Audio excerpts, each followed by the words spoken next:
بسم اللہ الرحمن الرحیم۔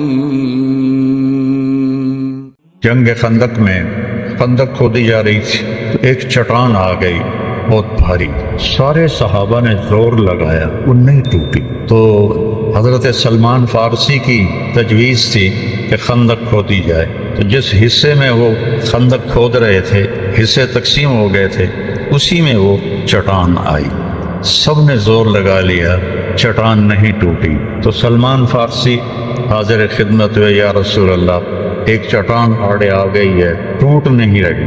اس وقت آپ کے پیٹ پہ 2 پتھر بندھے ہوئے تھے، تو آپ نے کدال اٹھائی اور خندق میں اترے اور ایسے اٹھائی نا تو کہا تمت کلمۃ ربک صدقا وعدلا، یہاں تک پڑھا اور ایک ضرب لگائی تو اس کا ایک حصہ ٹوٹا، اس سے چنگاری نکلی۔ تو آپ نے فرمایا فتحت قصور الروم ورب الکعبہ، رب کعبہ کی قسم روم کے محل فتح ہو۔ صحابہ نے خوشی سے تکبیر پڑھی اور منافقین ہنستے ہنستے دورے ہو گئے۔ ابو سفیان کے ڈر سے خندق کھود رہے ہیں اور سپر پاور پیٹ پہ پتھر بندھے ہوئے ہیں اور سپر پاور کی فتح کے خواب دیکھ رہے ہیں۔ پھر آپ نے دوبارہ اٹھائی تمت کلمۃ ربک صدقا وعدلا لا مبدل لکلماتہ، اور پھر ایک ضرب لگائی تو اس کا ایک اور حصہ ٹوٹ کے گرا اور اس میں سے چنگاریاں نکلی۔ تو آپ نے فرمایا فتحت قصور فارس ورب الکعبہ، رب کعبہ کی قسم ایران کے محل فتح ہو۔ کہ صحابہ نے تکبیر پڑھی، منافقین اور ہنس کے گر رہے۔ پھر آپ نے تیسری دفعہ پھر کدال اٹھائی وَتَمَّتْ كَلِمَةُ رَبِّكَ صِدْقًا وَعَدْلًا لَا مُبَدِّلَ لِكَلِمَاتِهِ وَهُوَ السَّمِيعُ الْعَلِيمُ۔ آیت مکمل کر کے تیسری دفعہ جو ضرب لگائی تو وہ ساری چٹان ایسے ٹکڑے ٹکڑے ہو کر ریت کی طرح بکھر گئی، اور آپ نے کہا فتحت قصور یمن ورب الکعبہ۔ تو یمن پر بھی بڑی طاقتور حکومت تھی، ابرہہ لشکر لے کے آ گیا تھا بیت اللہ کو گرانے۔ تو آپ نے کہا رب کعبہ کی قسم یمن کے محل فتح ہو گئے۔ صحابہ نے پھر تکبیر پڑھی تو منافقین ہنستے ہنستے گر گئے۔ ان کو دیکھو، ابو سفیان کے ڈر سے یہ اتنی بڑی خندق کھود رہے ہیں اور ہمیں کیسے جھوٹے وعدے دے رہے ہیں کہ یہ ہوگا، روم فتح ہوگا، ایران فتح ہوگا، یمن فتح ہوگا۔ یہ دیوانوں کے خواب ہمیں دکھا رہا ہے، یہ سب جھوٹ ہے، کچھ بھی نہیں۔ اور صورتحال بھی ایسی تھی کہ سب بھوک میں لگے ہوئے تھے۔ حضرت جابر بن عبداللہ اپنی بیگم کے پاس آئے، کچھ کھانے کو ہے؟ میں دیکھ رہا ہوں اللہ کے نبی کے چہرے پر بھوک کے آثار۔ کہنے لگی یہ بکری کا بچہ ہے اور تھوڑا سا جو ہے، کہنے لگے اس کو ذبح کرو، پکاؤ، آٹا گوندو، میں اللہ کے نبی کو بلا کے لاتا ہوں۔ تو تشریف لے گئے کہ یا رسول اللہ میں نے 10 آدمیوں کا کھانا تیار کیا ہے، 10 آدمی، تو آپ اپنے ساتھ 10 آدمی اور لے کر تشریف لے آئیں اور میرے گھر آ کے کھانا کھا۔ تو آپ نے اعلان کیا خندق والو، جابر نے تم سب کی دعوت کی ہے، کھانے کے لیے چلو۔ وہ تھے 1000، چلو 10 آدمی کھانا 20 کو پورا آ جائے گا، 30 کو۔ 1000 اور 10 کتنا بڑا فرق ہے۔ انہوں نے تو پیر اکھڑ گئے، دوڑے گئے۔ آپ کو پتہ چل گیا کہ یہ کیوں دوڑا ہوا جا رہا ہے۔ تو آپ نے فرمایا جابر جب تک میں نہ آؤں ہانڈی کو چولہے سے نہیں اتارنا اور روٹی پکانا شروع نہیں کرنا۔ تو آپ تشریف لے گئے۔ اب 1000 تو ان کے گھر میں نہیں آ سکتے تھے، چھوٹے چھوٹے گھر ہوتے تھے۔ میں نے 1984 میں پہلا عمرہ کیا تو میں نے اصل مدینہ دیکھا جو کچا تھا، چھوٹی چھوٹی گلیاں، چھوٹے چھوٹے گھر، کالے پتھروں کے کارے کے ساتھ بنے ہوئے، اور اوپر کھجور کے تنوں کی شہتیر۔ تو آپ اندر تشریف لے گئے اور ہانڈی میں اپنا لعاب ڈالا اور آٹے کی پرات پر رومال ڈال دیا اور فرمایا کہ اب یہ میرے پاس لا کے رکھو ہانڈی کو اور روٹیاں شروع کرو، اور رومال ہٹا کے نہیں دیکھنا، رومال اٹھا کے نہیں دیکھنا۔ وہ آپ ڈال رہے ہیں بڑی پرات میں اور روٹیاں آ رہی ہیں، آپ توڑ کے اس میں ڈال رہے ہیں، 10 آئے، 15 آئے، 20 آئے، آپ خود تقسیم کرتے رہے یہاں تک کہ 1000 آدمی کھانا کھا گئے۔ اور جب آپ نے ڈھکن اٹھایا تو ہانڈی کی ایک بوٹی بھی کم نہیں ہوئی تھی، اور جب پرات کے اوپر سے رومال اٹھایا تو آٹے کا ایک پیڑا بھی کم نہیں ہوا تھا۔ اسی طرح سالن، اسی طرح آٹا۔ اچھا، پھر آپ نے ایک بات فرمائی کہ بھائی گوشت کھاؤ، ہڈی نہ چباؤ۔ یہ البدایہ والنہایہ میں ہے، گوشت کھاؤ، ہڈی نہ چباؤ۔ تو وہ ایسے ہی کرتے رہو، ہڈیوں کا ڈھیر ہو گیا۔ تو ہم نے کہا یہ ہڈیاں جمع کر کے اسی تھال میں رکھ دیں جس میں کھانا کھا رہے تھے۔ تو آپ نے تھال کے کناروں پہ ہاتھ رکھا اور ایسے دعا مانگنا شروع کی۔ دعا مانگتے رہے کہ اچانک وہی ہڈیاں پھر وہی بکری کا بچہ بن کے کھڑا ہو گیا۔ تو جابر رضی اللہ عنہ کی بھی آنکھیں پھٹ گئیں، اور جو باقی بیٹھے تھے وہ کہنے لگے لو جابر، ہمیں تو اللہ نے کھلایا اور اللہ نے پلایا، تجھے اجر دے دیا، جا سالن بھی لے جا اور یہ بکری کا بچہ بھی لے جا۔ جب اس کو کان سے پکڑ کے اندر لائے تو ان کی بیوی ایک دم ایسی ہوئی، وہی کی دعا آ گیا، تو ہمیں کویا ہے دیکھا تھا یہ کی دعا آ گیا۔ فرمایا اللہ کے نبی کی دعا سے اللہ نے اسے دوبارہ زندہ فرما دیا۔ تو تمت کلمت ربک صدقا وعدلا انہ لقول فصل وما هو بالہزل لا تبدیل لکلمات اللہ لا مبدل لکلماتہ لا ریب فیہ۔ یہ اللہ نے اپنے علم کے بارے میں فرمایا، جس میں اللہ نے آپ لوگوں کو آپ کی جوانی کے ایام کو قبول فرمائے۔ جو انسانوں کا علم ہے، جس کو ہم فن کہتے ہیں، یہ حقارت کا بول ہے، اور کوئی لفظ بھی ایسا نہ بولو جس سے کسی کی حقارت ٹپکتی ہو۔ اللہ اس کے بارے میں کہہ رہا ہے قُلْ هَلْ عِنْدَكُمْ مِنْ عِلْمٍ فَتُخْرِجُوهُ لَنَا إِن تَتَّبِعُونَ إِلَّا الظَّنَّ وَإِنْ أَنْتُمْ إِلَّا تَخْرُصُونَ قُلْ هَلْ عِنْدَكُمْ مِنْ فن نہیں من علم، تمہارے پاس جو علم ہے دکھاؤ مجھے۔ جو ہم سیکھتے ہیں نا، یا جو اسکولوں میں، کالجوں میں، یونیورسٹیز میں جتنے بھی علوم پڑھائے جا رہے ہیں، ان کو اللہ نے علم ہی کہا ہے، فن نہیں کہا۔ لیکن دونوں کو الگ کیا کہ یہ وہ علم ہے جو لا ریب فیہ ہے، جو لا تبدیل لکلمات اللہ ہے، جو لا مبدل لکلمات۔ لا تبدیل، یہ تبدیلی قبول ہی نہیں کرتے، لا مبدلہ، ان کو کوئی تبدیل کر بھی نہیں سکتا، نہ ان کے اندر یہ صلاحیت ہے کہ یہ تبدیل ہو جائیں، یہ تبدیل نہیں ہوتے، نہ کسی میں یہ صلاحیت ہے کہ ان کو تبدیل کر سکے۔ اس طرح اس کو اللہ نے محکم بنایا۔ ہمارے بچے اسکولوں میں پڑھتے ہیں، کالجوں میں، یونیورسٹیز میں، کوئی باہر جاتا ہے، اس کو اللہ کہہ رہا ہے قُلْ هَلْ عِنْدَكُمْ مِنْ عِلْمٍ، جو تمہارے پاس علم ہے، فَتُخْرِجُوهُ لَنَا، من ذرا دکھاؤ تو صحیح، دسو تو صحیح، إِن تَتَّبِعُونَ إِلَّا الظَّنَّ، تمہارے علم کی بنیاد محکم نہیں، گمان پر ہے، تمہارے علم کی بنیاد گمان پر ہے۔ وَإِنْ أَنْتُمْ إِلَّا تَخْرُصُونَ، اور تمہارے علم کی بنیاد اندازوں پر ہے، ایسا ہوگا، ایسا ہو جائے گا۔ اور اللہ کا جو علم ہے محکم، پکا ٹھکا ہے۔ انسانی علم اللہ جب چاہے تبدیل کرتا، آگ جلاتی ہے، یہ علم ہے، مشاہدے کا علم ہے۔ ابراہیم علیہ السلام کو ڈالا گیا، اوپر سے حکم آیا کونی بردن و سلامن علی ابراہیم، ہزاروں سال کے علم کو اللہ نے پلٹا کے رکھ دیا۔ بچہ مرد اور عورت کے ملنے سے پیدا ہوتا ہے، اور مریم کو اللہ تعالیٰ نے بغیر شادی کے، بغیر نکاح، بغیر شادی کے عیسیٰ علیہ السلام عطا فرما دی۔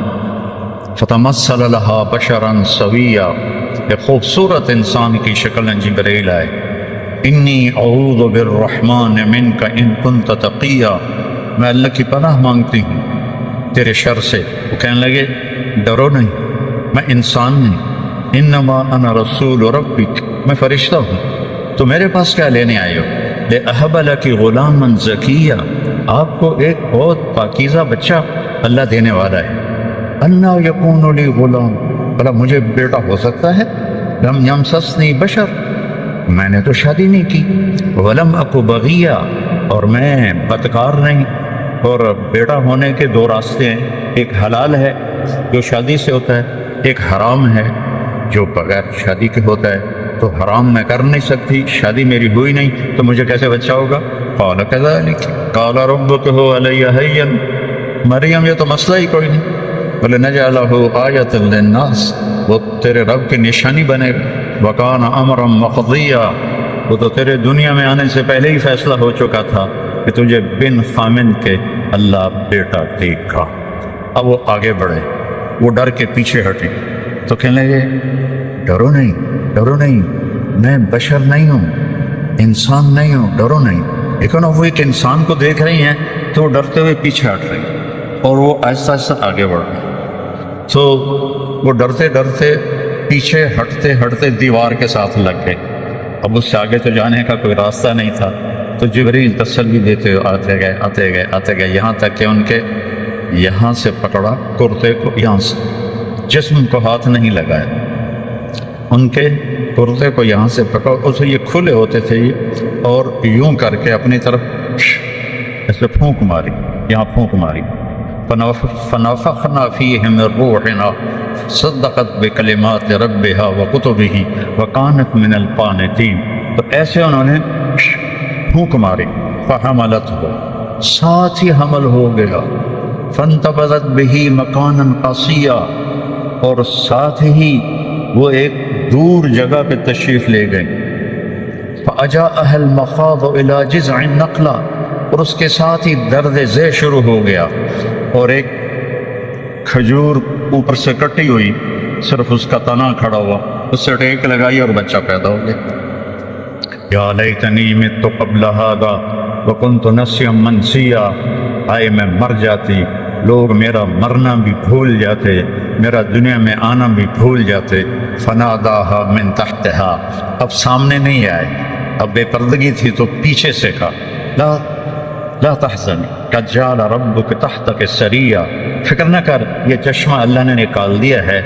فکلی واشربی وقرری عینا، پی اور کھا کیسے کہ وہ کھجور ایک واحد درخت ہے، اوپر سے کاٹو مر جاتا ہے، باقی درخت تو اوپر سے کاٹو نیچے سے شاخیں نکال لیتا ہے، کھجور اوپر سے کٹ جائے ختم ہو جاتا ہے۔ تو کہنے لگے کہ جبریل اس تنے کو ذرا ہلاؤ۔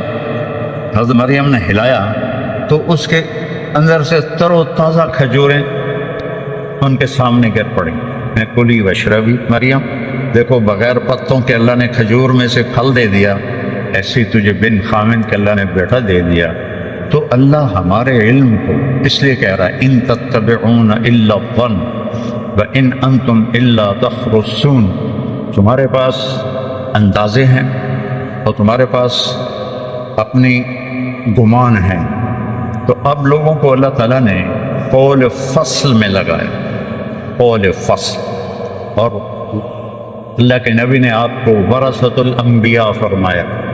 نبی وراثت کا، وارث کا کیا کام ہوتا ہے؟ وراثت کو سنبھالنا بھی، پھیلانا بھی، سنبھالنا بھی، بڑھانا بھی، پھیلانا بھی۔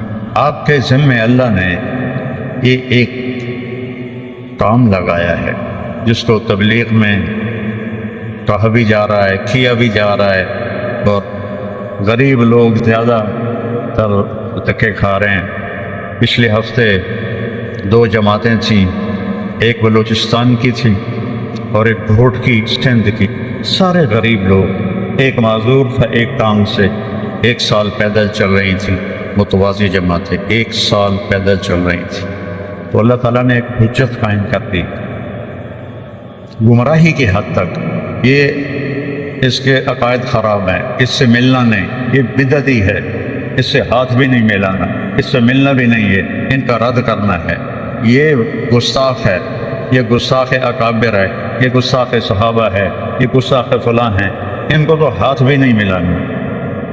موسیٰ علیہ السلام تو اللہ فرعون کے پاس بھیج رہے ہیں، دنیا کا سب سے بڑا کافر، جس نے کہا انا ربکم الاعلی، اور موسیٰ علیہ السلام آگے منت کر رہے ہیں، یا اللہ انہ یضیق صدری ولا ينطلق لسانی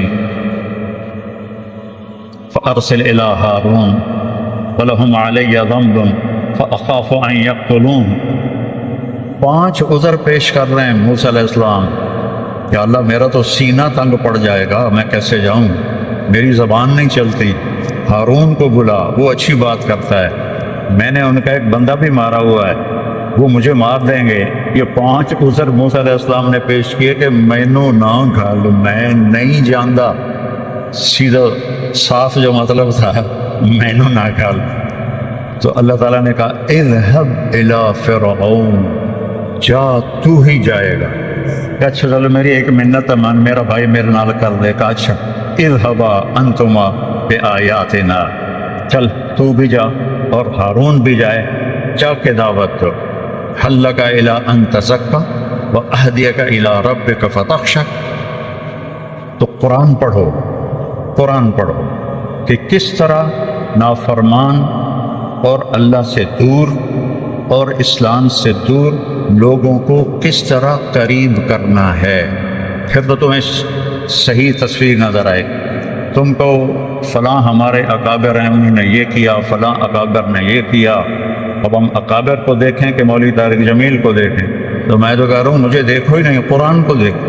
یا قوم اعبدوا، یا قوم پہلا لفظ محبت کا، یا قوم، یا قوم، یا ابت، یا ابت، یا ابت۔ ابراہیم علیہ السلام کس پیار سے بات کر رہے ہیں، یا ابت، یا ابت۔ قرآن سے جی لگاؤ، قرآن کو اپنی زندگی کا محور بناؤ، اور سیرت پاک جو کیف عاملہم جیسی کتاب میں نے سیرت میں نہیں دیکھی، اس کو اس طرح پڑھو کہ جیسے یہ کھانا روزانہ کھاتے ہو، اس کو روزانہ پڑھو کہ میرے نبی نے زندگی کیسے گزاری، پھر تو صحیح تصویر تمہارے سامنے آئے گی۔ ورنہ کوئی کسی بزرگ کا حوالہ دے گا، کوئی کسی بزرگ کا حوالہ دے گا۔ اکابر امت قابل احترام ہوتے ہیں، قابل اتباع صرف اللہ کا رسول ہے، صرف اللہ کا رسول ہے اور ان کے صحابہ ہیں جن کی اللہ نے جنت کی گواہی دی، کلا وعد اللہ الحسنی، اور ان الذین سبقت لہم منا الحسنی اولئک عنہا مبعدون۔ یہ گواہی اللہ نے کسی اور کے لیے نہیں دی، تو ان کو، ان کی سیرت کو سامنے رکھو تاکہ تم مسلم بن کے رہو، مومن بن کے رہو، موحد بن کے رہو، داعی بن کے رہو۔ میں نے علماء دیوبند کی تحقیق کو اصح جانا ہے، دوسروں کو غلط نہیں کہتا ہوں، میرے لیے وہ زیادہ صحت کے قریب ہے تو میں اس کو اتباع کرتا ہوں، لیکن میں اس کا داعی نہیں ہوں، میں اسلام کا داعی ہوں۔ کیا فرق ہے؟ نماز پڑھو، یہ اسلام ہے۔ نماز میں رفع یدین نہیں کرنا، یہ اسلام نہیں ہے۔ اب یہ کسی مکتب فکر کی دلالت ہے۔ نماز پڑھو، یہ اسلام ہے۔ سورۃ فاتحہ کے بغیر نماز نہیں ہوتی، یہ اسلام نہیں ہے، یہ ایک مکتب فکر کی دعوت ہے۔ تو نماز ایک ایسی بات ہے جو لوگوں کو کھینچے گی۔ دین، ان الدین عند اللہ الاسلام، اپنا معیار اسلام بناؤ، اسلام بناؤ، ممبر پر بیٹھو، اسلام کی دعوت دو، کبھی کسی کے خلاف بات نہ کرو، کبھی کسی کا نام لے کر ممبر سے اس کی برائی نہ کرو۔ میرے نبی نے 23 سال میں اپنے ممبر سے کبھی کسی کا نام لے کر اس کو برا نہیں کہا۔ اچھا تو کہا کہ فلاں بڑا اچھا ہے، لیکن وہ بہت برا ہے، ممبر سے اب عبداللہ بن ابی کا بھی نام نہیں لیا۔ ہمارے ماحول میں ہے، ہمارے خطیب دیوبندی ہوں، بریلوی ہوں، اہل حدیث ہوں، شیعہ ہوں، وہ چڑھائی کر رہے ہوتے ہیں، ساتھ ان کی آستینیں بھی اوپر جا رہی ہوتی ہیں اور رنگ بھی لال ہو رہا ہوتا ہے، بھائی وہ اپنا جوش نکالتے ہیں۔ لوگوں کو تو کچھ بھی نہیں پتہ چلتا کہ یہ مولوی صاحب نے کیا کہا ہے اور کیا کہنا چاہتے ہیں۔ قرآن پیش کرو، حدیث پاک پیش کرو، نبی کی سیرت سے متاثر کرو، صحابہ کی سیرت سے متاثر کرو، خود بھی متاثر ہو اور اوروں کو بھی متاثر کرو۔ ایک حیات الصحابہ کے مطالعے کا معمول بناؤ۔ جب کبھی میرا مطالعے کی ہمت تھی، ذوق تو اب بھی ہوئی ہے لیکن ہمت کوئی نہیں ہے۔ غم آرزو کا حسرت، سبب اور کیا بتاؤں، میرے شوق کی بلندی، میری ہمتوں کی پستی، اب تو سوائے رونے کے اور کچھ بھی نہیں ہے۔ کبھی کبھی اپنی کتابوں کو دیکھ کے ان سے لپٹ جاتا ہوں اور رونا شروع کر دیتا ہوں کہ یا اللہ، میں نے تو کبھی سوچا بھی نہیں تھا کہ میری زندگی میں کوئی دن ایسا بھی آئے گا کہ میں مطالعہ نہیں کروں گا، اور آج سال ہا سال گزر گئے ہیں، ایک ورق کتاب بھی نہیں پڑھ سکتا ہوں کہ میرا سر پکڑا جاتا ہے، یہ جگہ بوجھل ہو جاتی ہے اور باتیں اکٹھی ہونا شروع ہو جاتی ہیں۔ اللہ کی مرضی ہے، راضی ہیں اس پر۔ تو میرے عزیزو، امت بن کے چلو، مسلم بن کے چلو، برے سے برے کو بھی سینے سے لگانا سیکھو۔ جب میں تلمبے میں طوائفوں میں کام کیا تو صرف بیٹی کہنے پر وہ رونے لگتی تھی کہ جی سانو تو ساڑے پیو کدی بیٹی نہیں آکھیا، تسی سانو بیٹی آندے۔ وہ طوائفوں کا چودھری وہ اور اپنی بیوی کے ساتھ کچھ سوال لے کر آیا تھا، تو ڈیرے میں بیٹھا تھا، تو مجھے ملازم نے بتایا، میں نے کہا اس کو اندر بلا لو۔ تو میں نے میاں بیوی کو اندر بلایا اور جو سامنے ہمارا برآمدہ ہے اس میں بٹھایا، وہ اسی پر ہی روئے جا رہا، تو ساڑھے جانو گھر ساتھ لے، ساڑھے جانو گھر بلا لے، ساڑھے جانو گھر بلا لے، اسی پر ہی وہ اتنا گر رہا تھا، ان کو تو کوئی قریب سے نہیں گزرنے دیتا۔ پھر میرے نام کے ساتھ مولانا لگا ہوا ہے اور کیا القاب لگے ہوئے ہیں، تو اسے اپنے گھر سے اپنے گھر بلا لے، اپنے گھر بلا لے۔ وہ جو میں نے ان کی مدد کی وہ ان کو تھوڑی نظر آئی، اور جو میں نے ان کو عزت دے کے گھر بلایا وہ ان کو بہت زیادہ نظر آئے۔ عزت دینا سیکھو، برے سے برے کو بھی عزت دینا سیکھو، محبت کرنا سیکھو۔ ہر مکتب فکر کے آدمی کو بازو پھیلا کے ملو۔ میرے باپ کو ایک دفعہ جو مل لیتا تھا نا، ساری زندگی یاد رکھتا تھا۔ ان کی عادت تھی وہ ایسے مل جاؤ بھائی، آؤ بھائی۔ ہمارا ایک نائی تھا عبد الشکور، مرحوم فوت ہو گیا، تو ایک دن مجھ سے کہنے لگا، اب پہلے سنو، میں اس کے موت تک اس کا علاج میرے ذمہ، اس کے بچے اس بچیوں سب کی شادی میں نے کروائی، اس کو گھر بنا کے میں نے دیا، اس کا مہینے کا وظیفہ میری طرف سے مقرر تھا، پورے سال کی گندم میری طرف سے مقرر تھی، سب کی بیماریوں کا علاج میرے ذمہ تھا، اور جتنا بھی مجھ سے ہو سکتا تھا۔ مجھے کہتا ہے، مولانا صاحب تواڈے دیرے چ آون دی ہن چس مک گئی، تواڈے دیرے آپ کے دیرے میں آنے کا مزہ ختم ہو گیا۔ میں کہو کی ہویا؟ اب آپ نے سن لیا نا میں کیا کر رہا تھا اس کے لیے، اور میرے باپ کیا کرتے تھے کہ جسلے میں دیرے چمنا ہوں، میاں صاحب دور وہاں دھیان، آؤ بھائی عبد الشکور آ گیا، آؤ بھائی عبد الشکور آ گیا۔ وہ بشیر وہ ہمارا کچن کا ملازم تھا ڈیرے کا، اگر صبح کا ٹائم ہوتا تو کہتے جا 2 بندیاں دا ناشتہ لے کے آ، وہ کھاتا بہت تھا۔ دوپہر کا وقت ہوتا تو کہتے 2 بندیاں دی روٹی لے کے آ، کہ وہ ماشاءاللہ کھانے کا بادشاہ تھا۔ میرے باپ کی اتنی خدمت تھی، روٹی کھلا دینا اور یوں ملنا، آؤ بھائی۔ وہ کوئی بڑا آ جائے ذمہ دار یا کوئی نائی تھا بیچارہ، آؤ بھائی عبد الشکور، کہنے لگا تواڈے کول آویدا ہے، تواڈا منہ ایدے ہوندا ہے، مصافحہ ایدے کر دیو، ساڈا سارا مزہ ہی مک جاندا۔ میں کہا تیری بیڑی تر جاوے، جیڑی میں تیری انج خدمت کرنا وہ تینوں یاد کوئی نہیں، تو ٹھیک ہے پر جڑا تو این کر کے مل رہے ہو نا یہ ساری چس مک جاتی ابتسام کا فی وجہ افی کا صدقہ مسکرا کے ملو ہنس کے ملو کوئی ہو بریلوی ہو دیوبندی ہو شیعہ ہو سنی ہو مماتی ہو حیاتی ہو سلفی ہو ایسے آؤ جنت دوزخ کا فیصلہ تم نے کرنا ہے ایمان پہ مرنے نہ مرنے کا فیصلہ تم نے کرنا ہے یہ تو اللہ نے کرنا ہے من کان آخر کلامہ لا الہ الا اللہ دخل الجنہ وہ کتنے لوگ ہیں جو زندگی بھر غفلت میں گزاری لیکن مرتے ہوئے کلمہ پڑھتے ہوئے دنیا سے گئے تو اللہ نہ بنو قیامت کے دن کے قاضی نہ بنو یہ جنتی ہے یہ دوستی ہے یہ ایسا ہے یہ ویسا ہے نہیں تجھے کیوں فکر ہے اے گل دلے صد چاک بلبل کی تو اپنے پیرہن کے چاک تو پہلے رفو کر لے نبی کی محنت اپنی ذات سے شروع ہوتی ہے تحریکوں کی محنت دوسروں پر شروع ہوتی ہے یہ ایسے ہیں ان کو ایسے کر دو یہ ایسے ہیں ان کو ایسے کر دو اور نبی کہتا ہے وَأُمِرْتُ أَنْ أَكُونَ أَوَّلَ مَنْ أَسْلَمَ وَلَا تَكُونَنَّ مِنَ الْمُشْرِكِينَ میرا رب مجھے کہہ رہا ہے کہ پہلے میرے نبی آپ خود مسلم بن کے دکھائیں اور شرک سے پاک ہو کر دکھائیں آپ مثال بنیں اپنے آپ کو تو تبلیغ کی محنت بھی اپنے آپ کو بنانے کی محنت جب 1971 میں نکلا 3 چلے کے لیے تو یہ دعوت بھائی ہم تو دین سیکھنے کے لیے نکلے ہیں ہم ہدایت پانے کے لیے نکلے ہیں